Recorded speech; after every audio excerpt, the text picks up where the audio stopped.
So we begin this morning by reading from the book of Ezekiel, chapter 36 and verses 25 to 29. I shall pour clean water over you, and you will be cleansed. I shall cleanse you of all your defilement and all your idols. I shall give you a new heart and put a new spirit in you. I will remove the heart of stone from your bodies and give you a heart of flesh instead. I shall put my spirit in you and make you keep my laws and sincerely respect my observances.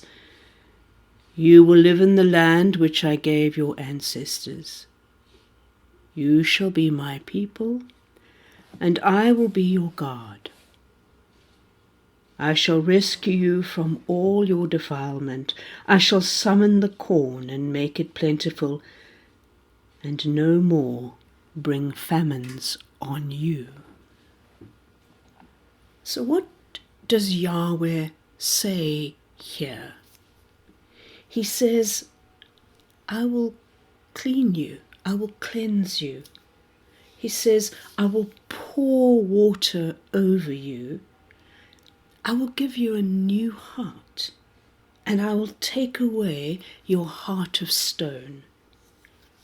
And I will put my spirit in you. So God has a desire to re-establish himself among the nations by restoring his people and by showing himself to be a compassionate God, to be a symbol of compassion to the world. Our God is a God who cares, and our God is a God who has the power to rescue us. And so here God is speaking to the people of Israel who were in exile. Now, we don't really know what it is to be in exile, but maybe we do if to some extent we think about immigration. Although it's not forced, it's that sense of alienation. When you're in a foreign country and you're living there, there is a sense of not belonging, of not being a part of the culture in which you live.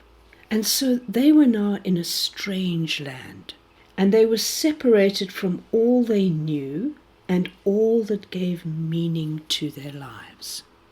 Have you ever felt like that? Being in a strange land, being cut off from everything that made you feel like you belong. Now their land had been overtaken by a foreign power, and they had been forced to leave. And the foreign power had brought people into that space and repopulated the land, and so their homes and their businesses were taken over by foreigners. And so they had no homeland. They had no place to call home, and they had no political power. They also knew that back home their sacred spaces had been destroyed, had been burned to the ground. They had always considered that God resided in the temple. That was their image of God. And now they lived amongst a pagan people, and they didn't have their familiar cultural supports that had nurtured them, that gave them identity and meaning. And you can imagine that exile is a traumatic thing, to be ripped up from where you live and placed in a foreign land without any choice in the matter. And they viewed this as a kind of punishment for their unfaithfulness to God.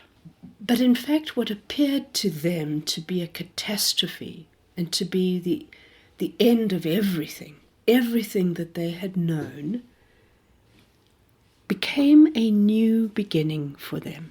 And so Ezekiel was able to take these displaced people and to, in a sense, cultivate a new vision for them,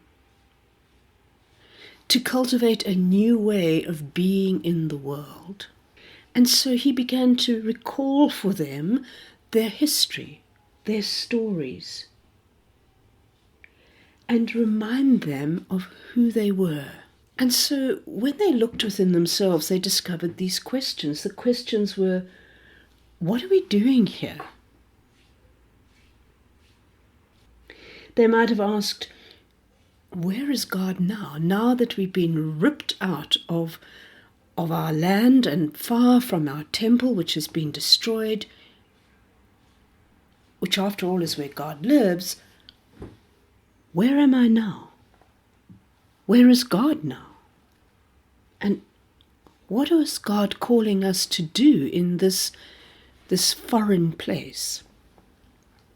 And so they began to realize that their whole world was upside down, and there was a sense that they were nothing.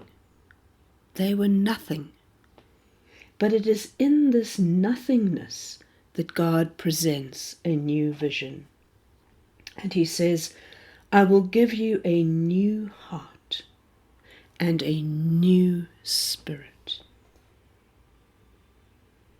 And this same God who spoke to the Israelites is the same God who speaks to us. And his message is the same. We are his people. And God speaks to us in our places of exile, in our places where we experience homelessness.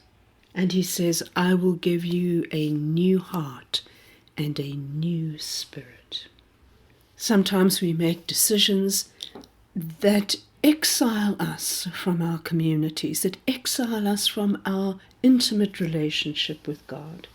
But in spite of that, in spite of our human frailty and our personal and communal behaviors that estrange us from God, God always stands ready to act in and through the human heart. It is the human heart, rather than the head, which for the Hebrews was the center of thought and decision. And so it is in the knowing and the valuing and the choosing of the human heart that God acts and moves us toward harmony and fruitfulness. It is in the submission to God's will that the human heart becomes the new temple of the holiness of God. And so for us, as for the exiles, the new creation is dependent on our willingness to choose life and to say yes to taking on the task the God of history puts before us. To say yes.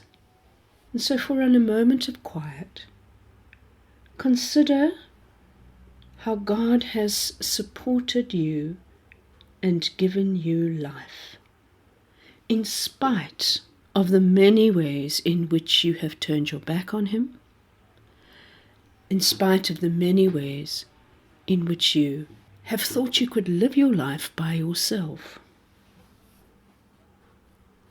Consider how he continues to renew your heart. And he does so through creation, through the good and loving relationships that we encounter,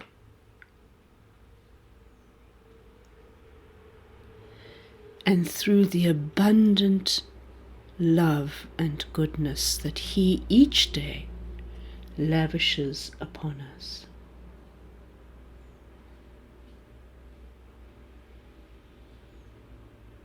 And so place yourself before the crucified Jesus and let your heart speak. Give thanks for his great mercy.